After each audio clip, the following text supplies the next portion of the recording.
খাবার খান না কেন? বাসার খাবারের উপরে কোনো খাবার না। 4 দিন পরে রড বাদাই করা শেষ।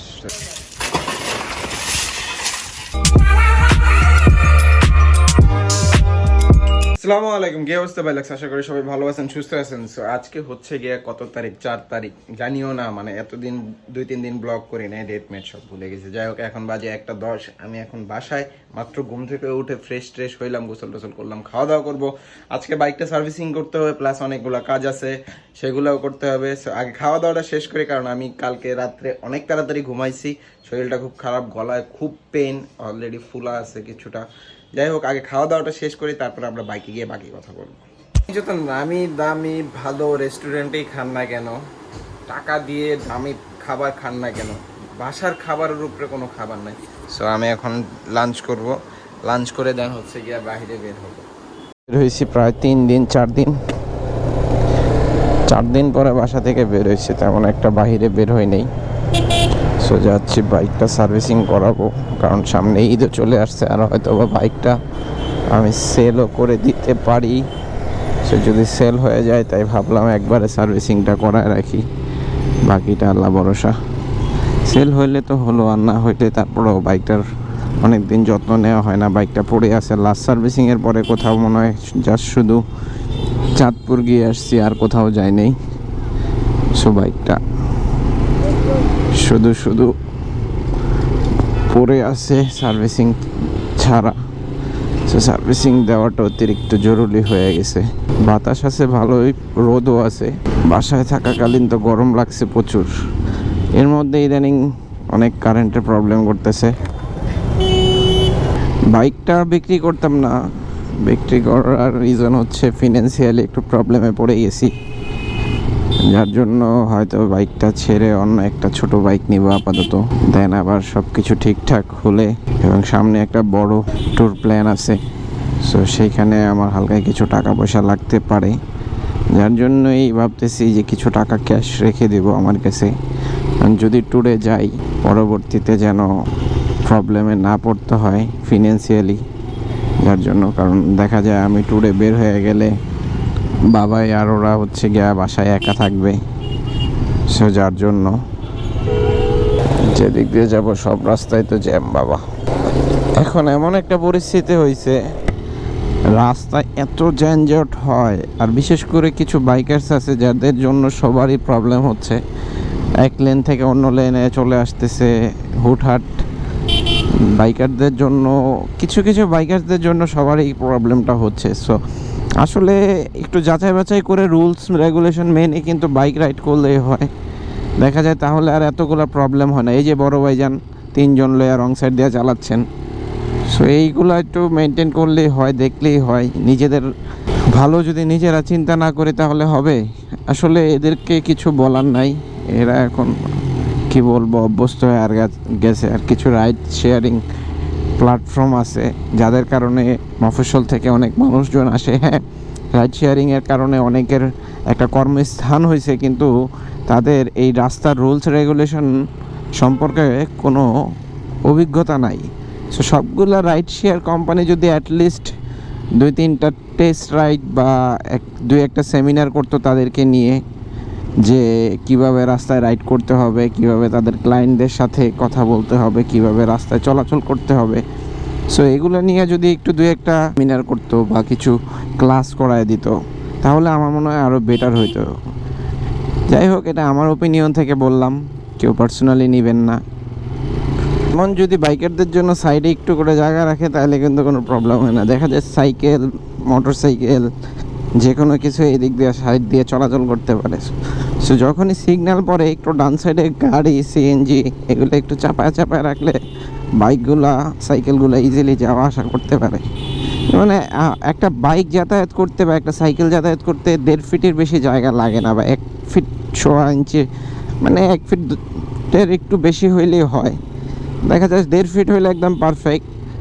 তো একটু যদি যেমন বিজয় সরণি ফ্লাইওভারটা দিয়ে গেলে দেখা যায় যে হ্যাঁ, টুকিটাকি একটু গ্যাপ থাকে, এই সাইড দিয়ে বাইকগুলো যাতায়াত করতে পারে। সার্ভিসিং সেন্টারে কিন্তু লাঞ্চ শেষ করে আসার পরে দেখলাম লাঞ্চের পরে অনেকগুলো বাইক চলে আসতেছে। আগে ফোন দিয়েছিলাম যে খালি আছে কিনা, খালি ছিল, বাট লাঞ্চের মোটামুটি অনেকগুলো বাইক চলে আসছে, সো আমারটা সিরিয়ালে আছে, এখনই কাজ দেবো। আর এই ফাঁকে আমিও হচ্ছে গিয়ে এডিটিংটা শেষ করে ফেলতেছি। বাসা থেকে ম্যাকবুকটা নিয়ে আসছিলাম, কারণ হচ্ছে গিয়ে এডিটিংটা শেষ করা দরকার ছিল।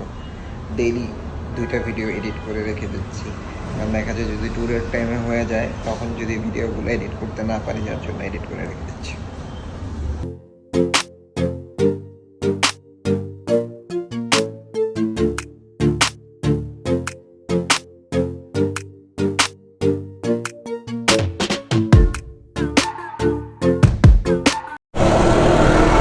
বাজে 10:35, যাচ্ছি বাসার দিকে। সো 2টা মিটিং শেষ করলাম, 10:30 বাজে, এখনও রাস্তায় কত গাড়ি ঘোড়া, জ্যাম। সো এর মধ্যে যদি দেখি সামনে নয়ন ভাইয়ের দোকান খোলা আছে, তাইলে হয়তো বা নয়ন ভাইয়ের দোকানে একটু দাঁড়াবো, ভাইয়ের সাথে কথা বলে তারপরে বাসার দিকে যাব। সো অবশেষে রওনা দিলাম বাসার দিকে। হাতির ঝিল দিয়ে ঢুকলাম, একটু রাস্তা খালি আছে দেখা, মেন রোড দিয়ে অনেক জ্যাম, এদিক দিয়ে লেক সাইড দিয়ে চলে যাব। অনেক দিন পরে ব্যাগ কাঁধে নিয়ে বের হয়েছি, পুরো পিঠটা ঘামে ভিজে গেছে গরমে। এর মধ্যে অনেকগুলা ফোন মেসেজ আসছে, এগুলা কথা বললাম। হাতের ঝিলে একটু বাতাস আছে, ঠান্ডা। বিকেলবেলা আসলে, অবশ্য রাত্রেবেলা আসলেই ভালো, বিকেলবেলা আসলে মানুষজন থাকে, রাত্রেবেলা তেমন একটা মানুষজন থাকে না, খুব কম, লিমিটেড। অনেক দিন বাবাইরে নিয়ে বের হই না, দেখি বাবাইরে নিয়ে বের হইতে হবে। ওমা ওমা, জ্যামের কথা কইলাম না, কইতেই দেখি এই রাস্তা জ্যাম, আল্লাহ জানে কতটুক জ্যাম। না অ্যাক্সিডেন্ট হয়েছে নাকি? এই টাইমে তো এখানে জ্যাম থাকার কথা না। ও আচ্ছা, দিছিলাম মাইরা, এখন পিছনে কোনো কিছু থাকলে অবশ্যই মাইরা দিতাম।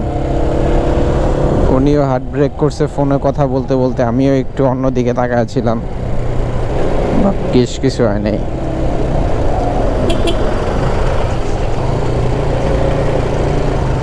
এর জন্য বাইক গাড়ি যেটাই চালানো হোক না কেন, সব সময় কনসেন্ট্রেশন রাস্তার দিকে রাখতে হয়, না হয় অ্যাক্সিডেন্ট হওয়ার সম্ভাবনা থাকে। রড বাদাই করা শেষ, তো এখন হচ্ছে গিয়ে আজকে রাত্রে রড তো চলে আসছে, সিমেন্ট খোয়া আসবে, সেগুলো নিয়ে কাজ করতে হবে। হয়তো আজকে আর ঘুমানো হবে না, যার জন্য আগে থেকেই এডিট করে ফেলছি 2টা ব্লগ। সো বাদ বাকিটা দেখি হোক কাজ। আম্মুর বাসায় থেকে আসছি, আম্মুর বাসা থেকে আসার সময় একটু আন্টিকে দেখে আসছি, আন্টি অসুস্থ ছিল। সো বাসায় আসলাম, গোসল টোসল করে ফ্রেশ হয়ে এখন খাইতে বসছি। আর ওইখানে হচ্ছে গিয়ে চলতেছে ভিডিও আপলোড, আর এইখানে আমার খাবার রেডি। সো খাওয়া দাওয়া শেষ করবো, এর মধ্যে হচ্ছে গিয়ে আবার বের হইতে হবে, কারণ হচ্ছে আমাদের যে সাত ঢালাই হবে আগামীকালকে, সেটার বালু সিমেন্ট এগুলো আসবে। সো এখানেও থাকতে হবে। সো বড় ভাইও আসতেছে, আমিও যাবো খাওয়া দাওয়া শেষ করবো। এর মধ্যে যদি পারি আস্তে আস্তে একটা ভিডিও এডিট করে রেখে দিতে হবে।